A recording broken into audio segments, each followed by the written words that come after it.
Hey everyone, I want to react to this Davis Hansen clip that I'm going to play you a few minutes and use it to talk about what's actually going on now. And I think it should calm a lot of people down who are getting nervous right now. A lot of people are nervous about the extension of the ceasefire and that it looks like Trump is looking for an off-ramp or getting cold feet or getting skittish. And I don't believe that that's what's happening. And if you've been watching this channel, you've heard my analysis of what this ceasefire actually is. But this Davis Hansen clip makes a lot of things clear, and I'm going to drill down on a few of the points he makes. And we're also going to take a brief look at how the Iranian regime is reacting to the ceasefire extension. And that hopefully will make everything clear and we can all rest easy with what is happening. So that's what we're going to do in this video. Let's go ahead and pull up Davis Hansen on the Trump ceasefire extension, well, or on the Iranian bluff, as he calls it. Here we go. Well, you mentioned the war, Victor. So the Straits of Hormuz are, the Iranians say they're in control. This is from 2 days ago, where clearly Donald Trump is saying we're now in control. Anyway, what's your take on the latest headlines, Victor? Nothing that the Iranians say can be taken at face value because there is no Iranian government. The first and second echelon of that apparatus is gone. So you have the people in the military, that's one clique. You've got the theocracy that Khomeini, surrogates, that's another. You've got the Islamic Revolutionary Guard Corps, it's probably the most dominant. And then you've got these elected politicians. And they have two driving concerns. One, they are terrified that one of the other three groups will think they're weak and are negotiating with the Americans and either kill them or marginalize them or cut off their revenue, such as it is. So they always want to outdo each other. At the same time, they want to outdo each other by saying, we're winning and all this crazy stuff. They are also afraid of an uprising, because if there's an uprising, any of their hardline stuff that protects them from each other is going to put a noose around their neck in a Nuremberg-like trial, given they've killed 30 to 40,000 people. So you got the schizophrenia that on one day they want to be moderate and signal the Iranian people that maybe we might transition someday with me as a figure, and the other day it's hardliner, please don't kill me if you're in the Guard Corps. So it's almost impossible. The other thing that's going on is they did it, and everybody says, well, why didn't he blockade Iran and open this? He had a sequence that makes sense. He destroyed their air, capital, navy, air defenses, most of their military, industrial, nuclear complex. And then he said, let's talk. And he had negotiations. And now he started a blockade that reportedly is costing them $430 million a day in revenue. Now, this is on top of losing probably a 50-year investment of $500 billion in a missile arsenal, barracks, military apparatus, vehicles, planes, drones, nuclear factories, you name it. It's wiped out. I just make a little footnote of that, Jack, because Ben Rhodes and the Obama people are all on TV saying, oh, Trump, people don't understand, he's just reinstituting the Obama joint plan of joint, the comprehensive plan, joint plan of action. Are we sending pallets of cash over? Yeah, exactly. It's nothing the same.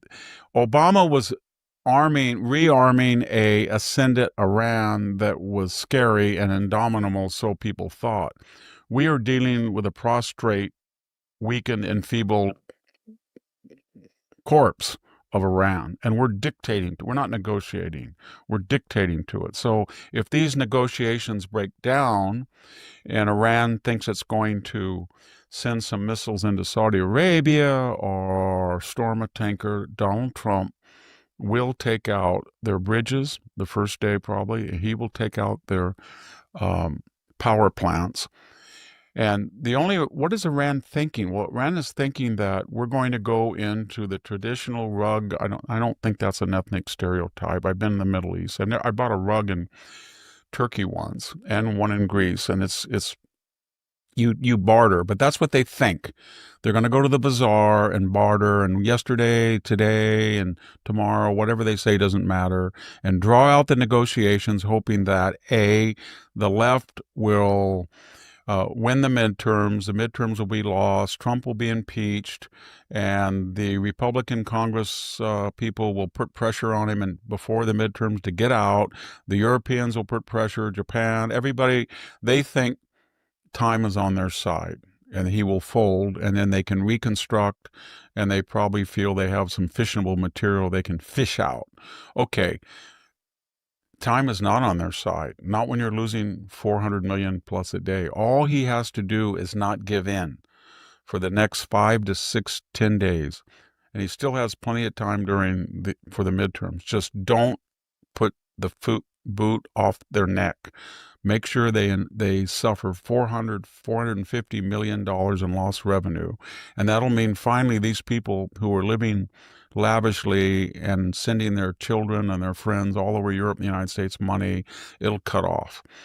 And then they will negotiate. And if you want to accelerate a little bit, if they start to do crazy things, then take out their bridges or something. And if anybody complains from the left and says that you're going to impeach them, just remind everybody that Bill Clinton took out every bridge on the Danube in 1999 when he bombed, and he also bombed all the electrical facilities in Belgrade. So don't fall for that hysteria. So I think we're in a pretty good place. I think a lot of people are getting nervous that it's going on too long, but he's got another week or two to put. He's right on the verge if he can hold out against all this European and domestic pressure and Asian pressure and the Gulf pressure. The Gulf pressure is either cut a deal with them or destroy them, but don't leave them. How do you cut a deal with liars, though, Victor? You can't. You have to dictate. It's like talking to the Japanese after World War II. We learned that they bombed Pearl Harbor while they were telling us that they wanted to have peace. And they were right in the middle of negotiations with Cordell Hull. Right. Did they plan? And that fleet was already, it was already on its way to Pearl Harbor when the negotiations started. So they knew that. And so when we saw them on September 2nd in Tokyo Bay, MacArthur handed them a list of demands: unconditional surrender, free use of your country by the United States military. United States military will be the occupying power and the military government to reform. And they looked around and they thought, we do not want another atomic bomb. We didn't have another atomic bomb for months, but they didn't know that. We don't want crazy Curtis LeMay bombing us back to the Stone Age again. And they agreed. Same thing with Hitler. They thought as soon as Hitler killed himself, all these people came out of the woodwork. Dönitz, Goering, even Himmler. Oh, we're the government. Deal with us. Will you not? No. You were defeated. And here's what's going to happen. You're going to be occupied. You're going to be zones of occupation. You're going to have no military, nothing. And this time you're not going to cheat like you did after World War I. And that's what they did. They don't have any cards to play. They have none. The only card they have is the dream house of the Democratic media nexus. It thinks that this is a disaster. Okay, so that's Victor Davis Hansen, and let me just pull that down. So I keep hearing people on the right, people who should know better, starting to worry. Right? They see the ceasefire being extended. They see the negotiations seemingly going nowhere. They see Trump sending envoys to Islamabad and Iran and saying, we're not ready for the next round. Iran saying that, and they think, well, maybe Trump's being played. Iran is running out the clock. This is a mistake. But as Victor Davis Hansen just explained, that is wrong. And frankly, it confirms everything I've been saying about the situation from the beginning. Let me walk you through it. So first point, we're going to make 3 main points here in this video. Point number 1, something I've been saying since before the war. The regime's number 1 and really only big concern is its own survival as a regime. And Victor Davis Hansen lays out something that I think a lot of Western analysts miss because they keep trying to treat the Islamic Republic like a normal state with a coherent foreign policy that actually cares about the things that normal states care about, but it is not. He also points out that there's no unified Iranian government. You have these four competing power centers: the military, meaning the Iranian army, which is different from the IRGC, right? Iran has had, since the beginning of this regime, two armies, two militaries, two different air forces, two different navies, two different militaries. And one is the IRGC and one is the military. The Iranian military is still there, and they kind of are intact. We've only taken out the top echelon, but from that top echelon down, we've kind of left them intact, and we might need them down the road because they are a more moderate, potentially stabilizing force once the regime falls. That's a separate issue. So you have the military, you have the theocracy, the mullahs, you have the IRGC itself, which is the largest and most powerful of these factions. They have the thugs in the street. They have a nationwide network of these thugs who are armed. They're the real muscle. And then you have the elected politicians, and that's like Pezeshkian, the president, and Aragchi, the foreign minister, and they're dying to make a deal. So you have all these different four groups. All these groups right now are focused on positioning themselves that they're the main decision maker and also not being destroyed by the other three. And Victor Davis Hansen puts it pretty plainly. These people are terrified. They're panicked. They're terrified that if they look weak, one of the other factions will marginalize them and possibly even kill them or cut off their money, depending on which faction we're talking about here. And they're also equally terrified that if they take too hard line a stance, if there's a popular uprising and they try to suppress it, that will put a proverbial noose around their neck, because they've already killed somewhere between 30 and 40,000 of their own people, and they don't want to make that situation worse. So they're stuck. Side note, I think that this is the ideal time for the Iranian people to take to the streets, because while all this is going on, is the last thing the Iranians could do and get away with is start shooting protesters again while they're playing this game with the Americans and trying to get the Americans to back off of the blockade and prolong the negotiations. If they start shooting their own people in the streets, it will not be good for them. So I think this is the best time for the people to come out. Side point. Okay. The point here is that this government is not making rational strategic calculations. I pointed out just 2 days ago in a video on this channel that there was about 6 different news items, quote unquote news items, in Iranian state media all in one afternoon, from all basically saying the same thing, trying to get the Americans to understand that there can't be a negotiation if they keep the blockade on, because they're panicking about the blockade. The collection of factions that make up the Iranian regime right now are in survival panic. And you have to take that into account when you read their behavior vis-a-vis the ceasefire and potential negotiations, because nothing they say here is really about diplomacy. It's about the internal positioning and about each faction signaling that they're not weak and they're not the ones who gave in, and also trying to position themselves as the actual authorities to make a decision. Now, this is also why Trump's talk from the beginning of the war of a Venezuela model for regime change is looking less and less realistic. Just to review, the Venezuela model is where you just remove the top echelon, like you took out Maduro, and then you work with the technocrats and the other people in the regime who are a layer or two down, who can keep the trains running on time, so to speak, and they can keep stability. That's what Trump wants in Iran, because he doesn't want it to devolve into an Iraq or Libya-style chaos. But the Venezuela analogy only works if there's a faction inside the power structure willing to break ranks, able to actually make a deal and manage a transition. I don't know if there is. In Venezuela, you had military commanders who were reachable. You didn't have so many different factions. You had people at the top who were basically mobsters who wanted to make a lot of money, who could easily be flipped and work with the Americans with a gun to their head. In Iran, the faction that would have to sign off on any transition ultimately is the IRGC, because they are the muscle. And the IRGC is also the least amenable to a deal, because they are also the most ideologically committed in terms of having large numbers of people. Obviously, the mullahs, the theocrats, are also ideologically committed, and that's why the mullahs, like the religious leadership, and the IRGC are very closely aligned. These are not people who are going to be amenable to engineering a kind of Venezuela-style soft landing for the fall of the regime.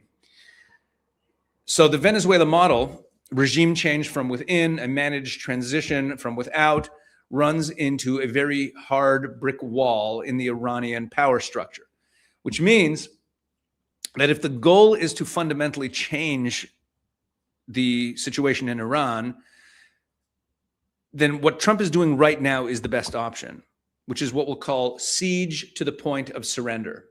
We call it a ceasefire, and that's fine. We'll get to that in a moment. But it's really a siege, and it's strangling them. It's really the only option. It's the right option to bring down the regime. I've been saying this for months. The regime's primary interest is not Iran. It's not even the nuclear program. It's the survival of the regime, of the people currently in power, so that no matter how battered and bruised they are, when the guns fall silent and Trump backs off, or the Democrats win the midterms or whatever, that they can reconstitute themselves. So that was one point. Point two, and I've already alluded to this, but let's make this very clear, and this might be a key point for a lot of people watching this video, a lot of people on our side, people I've met in synagogue, in the street, at work, who are worried about Trump extending the ceasefire, extending the deadline. And folks, this is not a ceasefire. That's my second point. This is not a ceasefire. We're calling it a ceasefire, and that's good, but it's not a ceasefire. Let me be very direct. The word ceasefire is a distraction. A ceasefire means that both sides stop applying pressure. It's a pause in the war. It's a pause in hostilities. Everyone stands down. Everyone gets a breather. That is not what is happening at all. What is happening is that the kinetic, loud bombing phase of the war has paused, and the United States is now running a siege, a naval blockade of all of Iran's ports, cutting off their economy. They even went after ships in the Pacific that were Iranian ships. They are blockading and strangling and choking the entire Iranian economy. This is what we call siege warfare. Siege warfare has been a form of warfare from time immemorial. We've simply moved from bombing to siege. And Victor Davis Hansen gives us the number that it's costing them. It's costing $430 million a day in lost revenue every single day.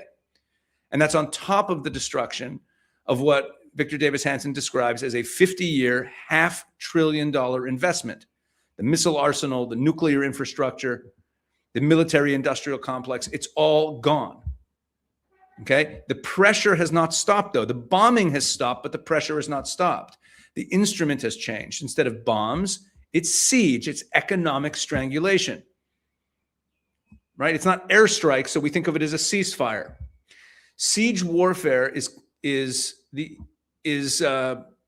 being very effective, and it's what we're seeing now. So that's point number two. It's not a ceasefire.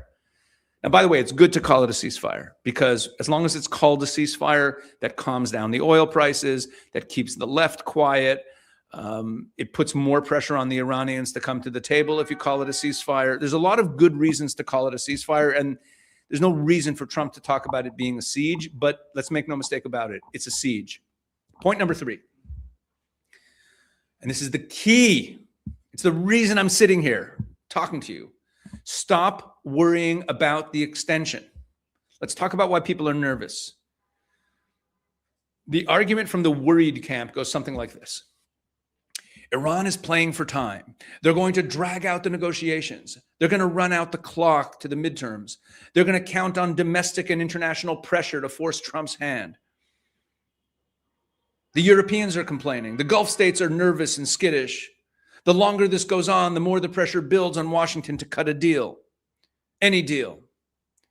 So Victor Davis Hansen addresses this directly, and his answer is simple.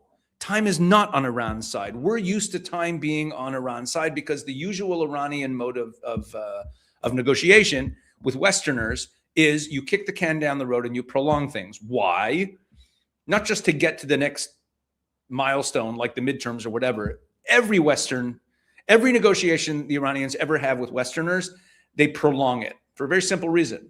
Westerners are bad negotiators, because what Westerners do when a negotiation is going on, they start off with their demands of what they want. And then as the negotiation goes on and on and on, the longer it goes, the more Westerners believe that compromise is a good thing and that compromise works.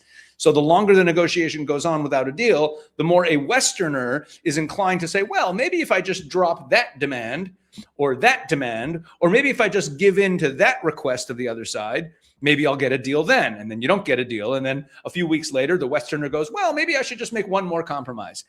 So the Persians, the Iranian regime, they know that if things go on a long time, that helps them for a whole host of reasons, as we've laid out. But this is not that. This is a siege. They are losing $430 million a day. Think of what that number means. That means that every week, Iran loses $3 billion. Every month, $12 billion. The regime's ability to pay its people, to fund its proxies, to keep all the factions quiet, to keep the IRGC and the besieged loyal, all of this depends on their revenue, and that revenue is being choked. And this connects right back to the IRGC issue.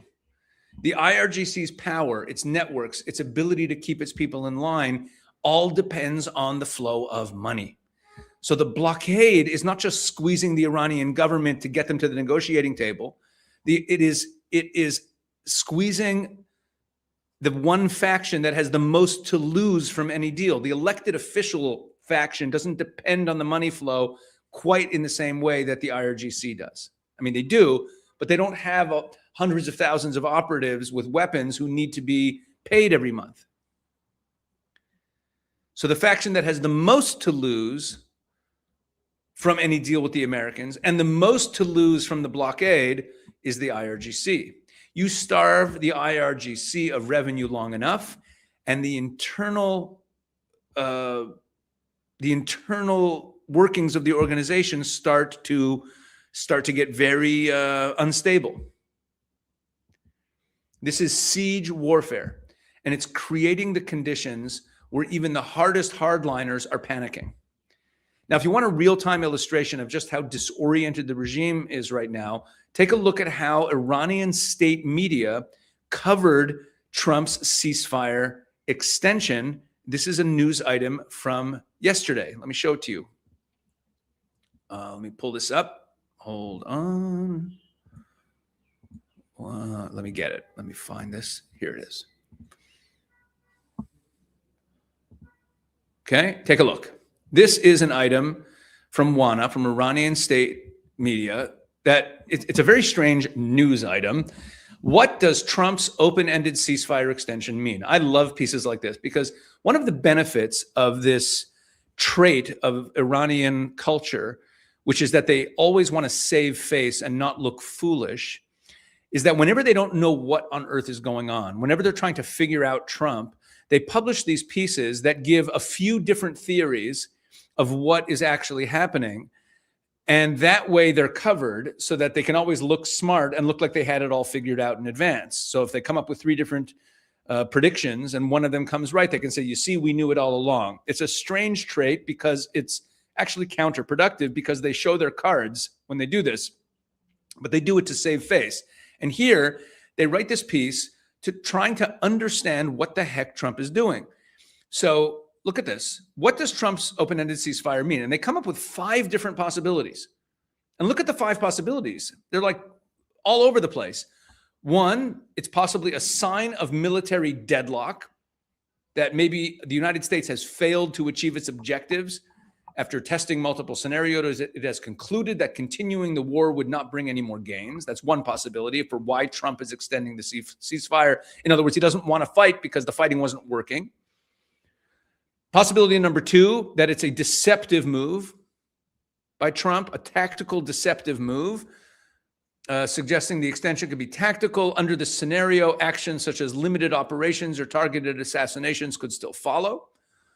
Possibility number 3, that it's a shift in the U.S. role in the conflict, meaning that America's looking for an off-ramp and looking to hand the whole thing over to the Israelis, and that maybe the United States is going to start withdrawing.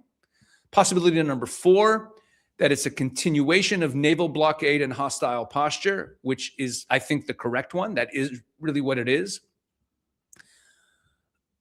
And possibility number 5, that it is an effort to sustain a shadow war. And I don't know what they mean by this, even after reading their explanation, to exert indirect pressure on Iran's economy and political environment. I don't know what that means, really. It's not really indirect pressure, it's kind of direct. But they come up with these 5 theories about what Trump is doing. And that shows you how confused they are, how much they are in disarray. Right? Iran canceled going to Islamabad. They canceled going to Pakistan. Trump extended the ceasefire without being asked, without an Iranian request. And he flipped his own position within 7 hours. It was a confusing move that demanded some sort of response. Iran does not have an official response. Nothing, no statement.